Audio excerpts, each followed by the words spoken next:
So when I was working on the catalog for Blithe Heart, I realized when I got halfway through it, I haven't had this many early Jumeaus in one auction in a long time, and I really started paying attention. And then I started thinking about it. Do you remember a few minutes ago we were talking about the German bisque dolls, and the art character dolls were mainly made during a 5-year period from like 1908 to 1914 or 15? Well, it suddenly occurred to me, the really peak period of the art dolls made by the Jumeau company, and art dolls is perhaps a word I shouldn't use, but the very distinctive, uniquely sculpted portrait bébés made by the Jumeau company took place during a 5-year period also.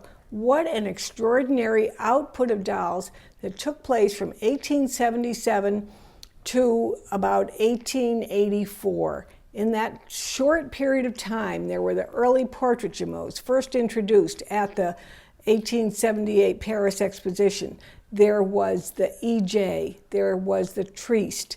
These were extraordinary dolls, and after that, the company really became much larger and started producing their more just uncharacterized dolls. The Tête Jumeau is the primary example of that. But in this first 5-year period, think about it, 1877 to 1884, and that's more than 5 years. I got to do my math better. All right, it's like a 6-year period. This is when these wonderful dolls were being made. So I have some here I wanted to show you. We have, on my left, is the cover doll for Blithe Spirit. And if you recall, I told you that I took the title from a poem by Edwin Chapin called Many a Blithe Heart Dances Beneath Coarse Wool. And when I read that, I thought, that's this doll, because look at the costume that this doll is wearing, her entirely original costume. All of French beiges were not always made in their silk and fine laces and frou-frou kind of girly costumes. Many of them appeared in these very strong, worn, woolen costumes, which is a variation of one of the Scottish costumes. Once again, by the way, she's got a wonderful award-winning ribbon on the back from Dollology Club of Washington. I'll show you when I turn it around. Now this doll is remarkable. All of the dolls that I have here on the table were made during that first 2 or 3 year period. She would have been made in 1877, a very, very early example of a portrait Jumeau, and the others would have been made between 1877 and 1880. So just a very, like 2 or 3 year period. And when we look across them, I want you to look at their faces. They're all different. They were made because there was much more individual sculpting going on, much more eye cuts being made separately, not being made in a more industrialized way. Emile Jumeau really perfected his industrialization of making of dolls as the 1880s went on, and by 1890 it was highly that way. But at the beginning, that's why people loved these dolls so much, because each one has the most expressive face. This is an extraordinary doll because it is so totally original and really worth being a cover doll. And so here are all of the other examples. We have this particular example. To find a large doll made during that early period is very, very rare, and this is the early size 9. They all were made with these fat bodies. They were bébé bodies, very distinctive, but they tended to be very chubby bodies and had 8-ball joints on them and straight wrist. When you get into certain examples like this little girl, she starts to move into what looks to be like the EJ period, but still only marked with a size number, and if they're made after 1878, then their body is marked Jumeau Médaille d'Or. So this is a very interesting one right here, because if you look at her face, well, the first thing I look at when I see a face like this, it reminds me a lot of their portrait fashion doll that was being made at the same time. Now remember, Jumeau's father, Pierre Francois, he was an old school guy. He made dolls in the 1860s, 1870s, And their doll was the poupée, not the child doll, the lady doll. And that was his thing. And he really was not happy when his son, this kid, came along, and he was going to try to go along with this new movement of dolls to make the child doll. But he sort of gave him a break. In 1878, at the International Paris Exhibition, they divided their exhibition booth. Dad had half of it, and he had half of it. And one was the lady dolls in their elegant costumes, and one were the child dolls with a new style composition body that could be articulated. Remember, the fashion dolls were mostly kid bodies that you just kind of stood there. One of the faces that was made for the portrait poupée, the father's doll, was this face, but it became adapted and began to be used also for the bébé. And you will find examples of certain dolls made during this early time period, 1877, 1878, that have a face that you will find appearing on both the bébé and the poupée. I'm going to show you a few more now.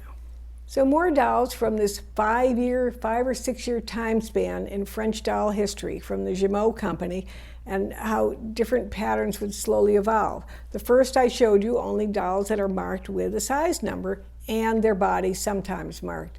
Then, as like 1880 came along, now keep thinking that's only 2 years after the bébé was introduced, only 2 years later.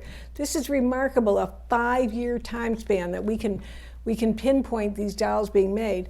Certain things would evolve. Number one, still not signed, only marked with a number, Jumeau introduced what many consider his it's not a signature doll because it didn't have a signature, but his most significant doll, the bébé, known as the bébé triste. The doll was modeled by a very famous French sculptor, Parisian sculptor, Carrier Belleuse, and it was designed theoretically after a portrait of the King Henry IV, who had been an early patron of the entire doll and toy industry. And it was designed to have a face that was really androgynous in its look, so it could be costumed and presented as a boy or a girl, and you can see that in looking at it. Every collection, whoever has the possibility to have a Jumeau triste bébé in their collection should have one, because it is the pivotal doll of the Emile Jumeau outfit. He considered it as such and still considered that way today. Well, about 1881, 1882, Jumeau began to realize that his dolls were being copied. Many of the German doll companies, this is the beginning of this encroachment of the German doll companies, they had actually opened up businesses, storerooms in Paris.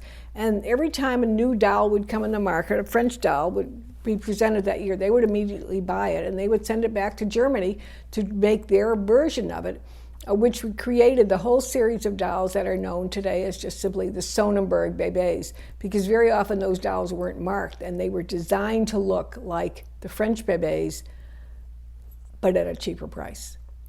Well, Jumeau said, enough of that. How I can combat that, if they aren't going to mark their dolls, I'm going to mark mine. So he started marking his dolls EJ. The EJ dolls were made in 3 periods. Now, when I say 3 periods, I want to point out to you, we're talking 2 or 3 years here. Very, very quick evolution of the mark. But you can tell what the earliest ones are because the way they are marked. If you find a doll that is marked in the back of the head, simply a number, the size number, and then the letters EJ close together or right on top of each other. That is the earliest period of the EJ, of which this beautiful girl is an example. Then later you can find a doll that will have E, size number J, in a straight line, later being like a year later. And that is the second period of the EJ, bébé, EJ, Emile Jumeau, clearly standing for that. And look at how things are starting to change. We have here the very early portrait type doll with a very smaller eyes and a gentle expression. And now look what's happened by this time period. The eyes are getting bigger and more dramatic, and everything about the painting of them and the size of the eye is very, very dramatic. And his final period, and I say this to show you, is one of the prize dolls of the auction, in my opinion, is the third period of his EJ Bébé, where it was marked Déposé EJ with the size number, because at some point he began to realize that he must register his doll. So Déposé, meaning that the doll had been registered in the French courts, this particular model, his precious little doll, and made here in a smaller size. But when it comes around again, look at those dramatic eyes, and I'm showing you in great detail this doll because it is entirely original. Look at that dress. Absolutely extraordinary. Has her little original undergarments, her original chemise underneath, the matching bonnet, her original matching bonnet, and watch this, I'm going to show you another added secret. Look at that, the comb. He advertised that all of his bébés, when they first were sold in the stores, would have this little comb holding their hair down, little a form of like a celluloid comb, forming a hairband and holding the wig down. So a superb, all original little Bébé Jumeau, a very, very super, super doll. Wonderful. Well, these are some of the wonderful dolls, and there are so many other fabulous dolls by French doll makers in the auction. There's Bru, and there's Schmidt, and Raybury, and Delfure, and Gaultier. There are Poupées, there are Bébés, extraordinary dolls. I wanted to just show you this 5-year period of Jumeau's to try to make a point of how much energy and work went into this new industry, or this transformation of a long-time industry that took place during this time period, and hear how the Bébés evolved. I love talking to you. I'll be back with more later on. Thank you so much. Bye-bye.